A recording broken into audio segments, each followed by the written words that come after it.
Student, I am Swati Kaurav, your Hindi teacher. आज हम शुरू करेंगे कक्षा 8 का पार्ट 1 विनय। चिर यानी दीर्घकालीन, सत सच, भय डर, संशय संदेह, अखिल समस्त, पूर्ण, विहान यानी सुबह। प्रस्तुत कविता में प्रार्थना के लाभ और उद्देश्यों को बताया गया है।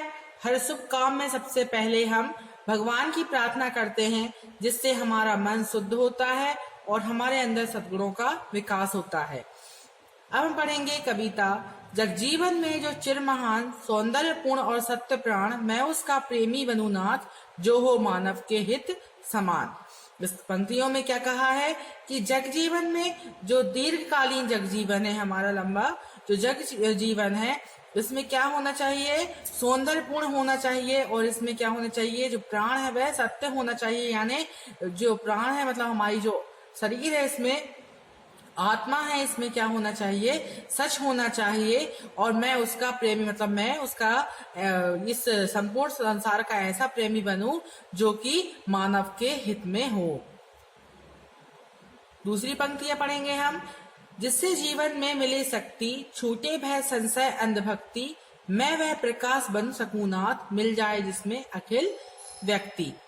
मतलब इसमें क्या बोला है इन पंक्तियों में कि उसे ऐसी शक्ति चाहिए जिससे भय संशय और मतलब भय डर और संदेह यानी शक, ये सब क्या हो जाए? दूर हो जाए। और वह ऐसा प्रकाश बने कि जिसमें समस्त यानी संपूर्ण जीवन में क्या हो?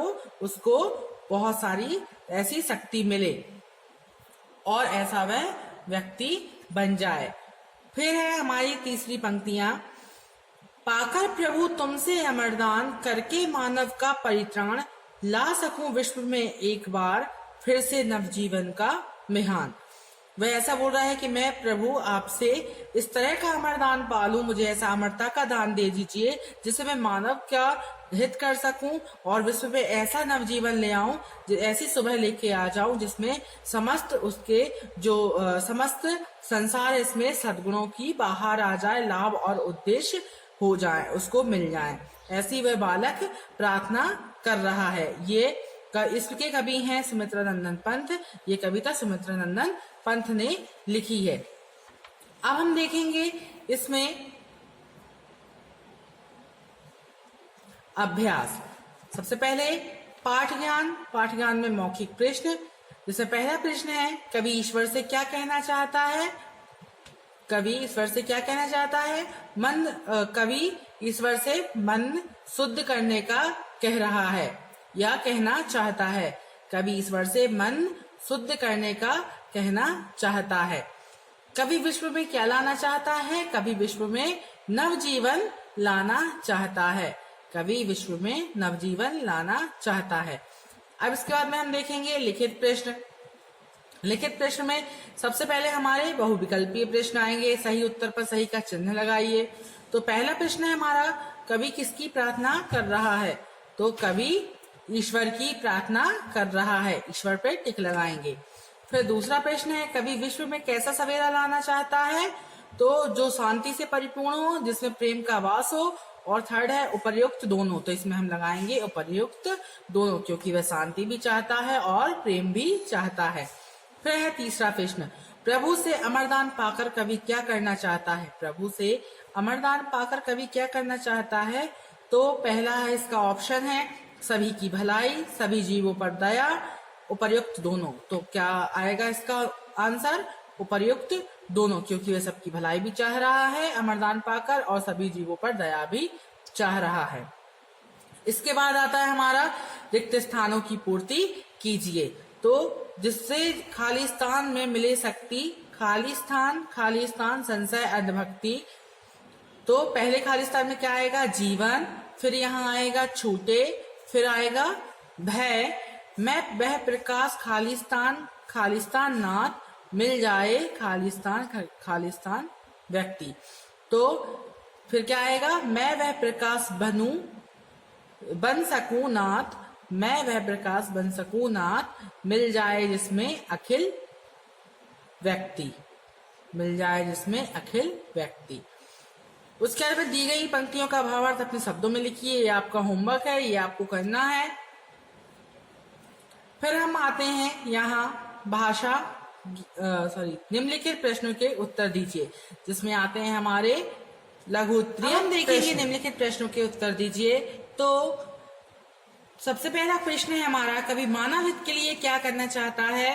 तो इसका उत्तर है, कवि मानव हित के लिए महामानव का प्रेमी बनना चाहता है। कवि मानव हित के लिए महामानव का प्रेमी बनना चाहता है। दूसरा प्रश्न, कवि का भय, संशय और अंधभक्ति से क्या अभिप्राय है?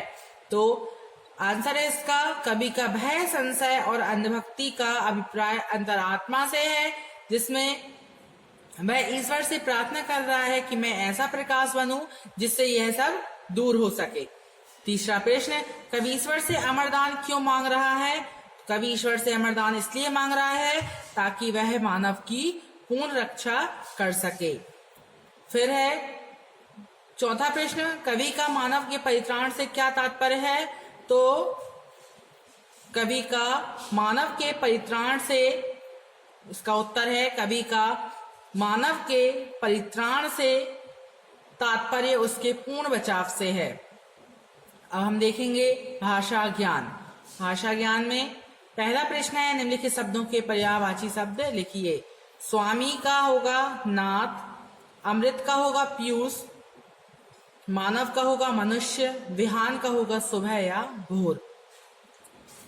ये वाक्य में प्रयोग करना है, ये आपको होमवर्क है, ये आप लोग कर लेंगे आसानी से। फिर है निम्नलिखित वाक्यांशों के लिए एक शब्द लिखिए। जो दूर की सोचने वाला क्या होता है? दूरदर्शी। ये दोनों गलत हैं।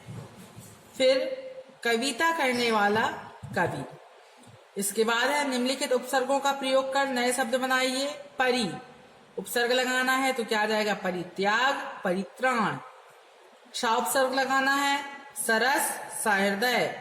उपसर्ग लगाना है, ऊपर, उभर। प्रति उपसर्ग लगाना है, प्रतिदिन, प्रतिकूल।